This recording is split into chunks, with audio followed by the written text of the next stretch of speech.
Hello friends, welcome to our channel maths वाला सूरज महतो। आज मैं एक नया लेक्चर लेके आया हूँ। अगर लेक्चर पसंद आए तो प्लीज़ सब्सक्राइब ज़रूर कर देना।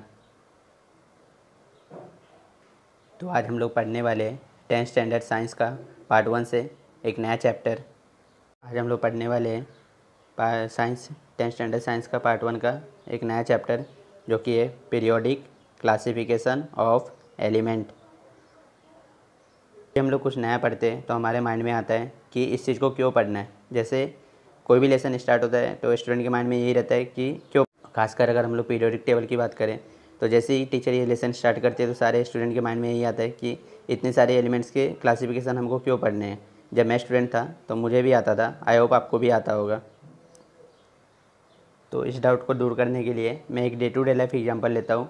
जैसे हमारे स्कूल में बहुत सारे स्टूडेंट रहते हैं, तो उन स्टूडेंट में टीचर को पहचान पाना, कोई भी स्टूडेंट को आइडेंटिफाई कर पाना मुश्किल होगा। इसलिए हम लोग को स्टैंडर्ड, फिर क्लास, डिवीज़न, रोल नंबर ऐसे डिवाइड करके रखते हैं, ताकि स्टूडेंट को पहचान पाना आसान होगा जब वो क्लास, रोल नंबर, डिवीज़न ऐसे डिवाइडेड रहेंगे। तो ठीक उसी तरह जब बहुत सारे एलिमेंट्स डिस्कवर हो रहे थे तो लोगों को सारे एलिमेंट्स को आइडेंटिफाई कर पाना, उनके केमिकल और फिजिकल प्रॉपर्टीज़ को आइडेंटिफाई कर पाना मुश्किल हो रहा था। इसलिए तब से पीरियोडिक क्लासिफिकेशन के बारे में लोगों ने सोचना शुरू किया कि अगर हम लोग क्लासीफाई करें तो उसे पहले स्टार्ट करते हैं पीरियोडिक क्लासिफिकेशन ऑफ एलिमेंट।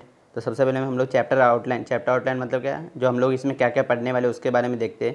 तो हम लोग पढ़ेंगे एलिमेंट्स एंड देयर क्लासिफिकेशन, फिर हम लोग पढ़ेंगे डॉबनियर ट्रायड्स, फिर Newland law of octaves, Mendeleev periodic table और लास्ट में मॉडर्न पीरियोडिक टेबल। जब बहुत सारे एलिमेंट्स डिस्कवर होने के बाद लोगों ने पीरियोडिक क्लासिफिकेशन स्टार्ट किया था, तो उसमें जो सबसे पहला थ्योरी आया था क्लासिफिकेशन का था वो था साइंटिस्ट डॉबनियर का।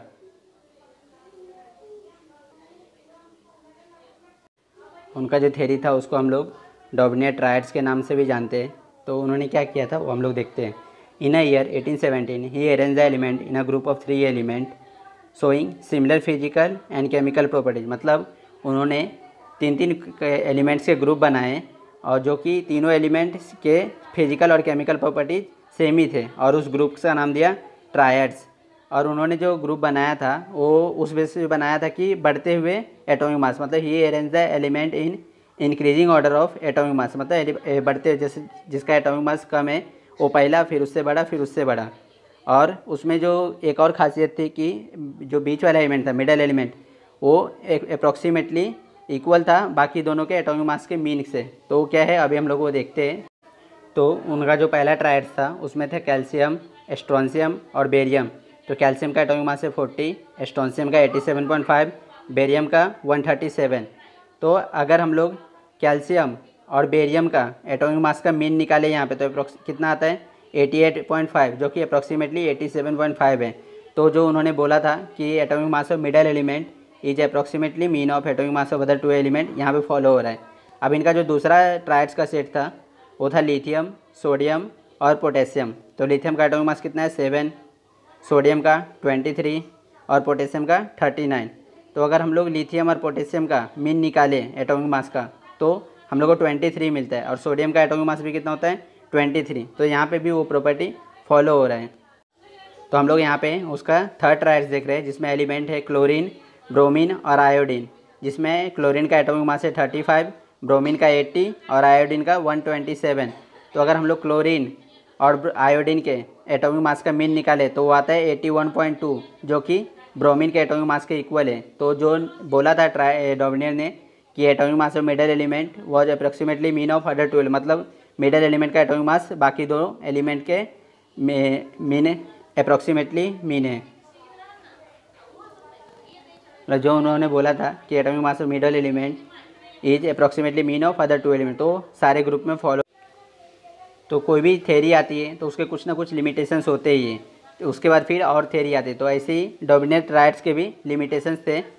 हम लोग डॉबनियर ट्रायड्स के लिमिटेशन देखते हैं। Limitation of Daubernier triad.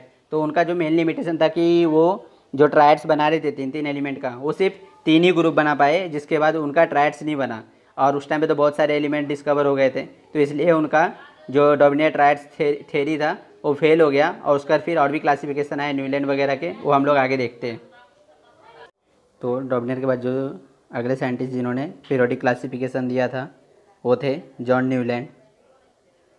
डॉबनेर के बाद जो अगला थ्योरी दिया था न्यूलैंड ने, उस थ्योरी का नाम था न्यूलैंड लॉ ऑफ ऑक्टेव्स। क्या था, उन्होंने बोला था इन ईयर 1866 में he arrange the element known at that time, मतलब उस टाइम पे जितने भी एलिमेंट नोन थे उनको उनके इंक्रीजिंग ऑर्डर ऑफ एटॉमिक मास में अरेंज किया।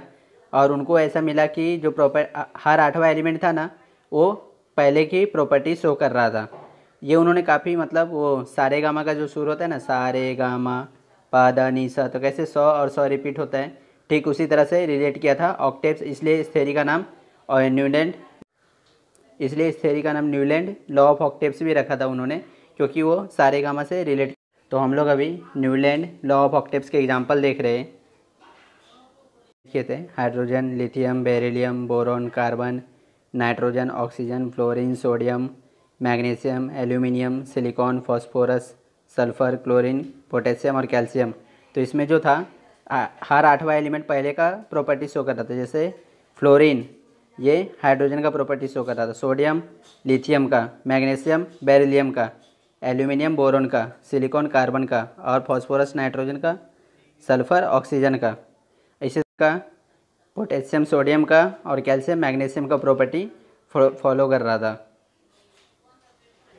तो हर थ्योरी के कुछ ना कुछ लिमिटेशंस होते हैं।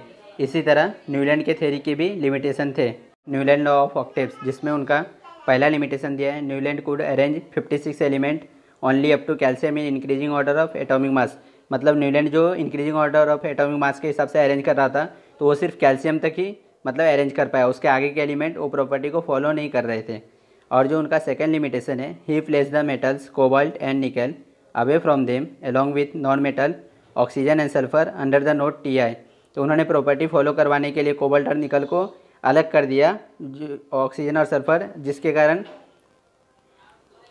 उन्होंने प्रॉपर्टी फॉलो करवाने के लिए कोबाल्ट और निकल को अलग कर दिया और ऑक्सीजन और सल्फर के साथ डाल दिया, जो कि उनके प्रॉपर्टी के साथ मैच नहीं कर रहा था। उसके बाद भी जो थर्ड उनका लिमिटेशन था, जिसके कारण थ्योरी फेल हुई, कि बाद में जो नए the property of new element discover later did not fit in the, मतलब जो नए नए एलिमेंट डिस्कवर हो रहे थे उस टाइम पे ऐसा समय था कि बहुत सारे एलिमेंट लगातार डिस्कवर होते जा रहे थे, तो नए नए जो एलिमेंट थे वो उनके ऑक्टेव्स में नहीं आ रहा था, इसलिए Newland law of octaves fail हो गया। और इसके बाद जो कुछ पीरियोडिक क्लासिफिकेशन आए थे उसमें मॉडर्न पीरियोडिक लॉ और मेंडली पीरियोडिक लॉ, वो सब हम लोग नेक्स्ट लेक्चर में देखेंगे। अगर आप लोग को लेक्चर पसंद आया तो प्लीज़ लाइक, सब्सक्राइब और शेयर ज़रूर कर देना, और अपने फ्रेंड्स को भी बताओ, जितना ज़्यादा हो सके शेयर करो। Thank you for watching the lecture.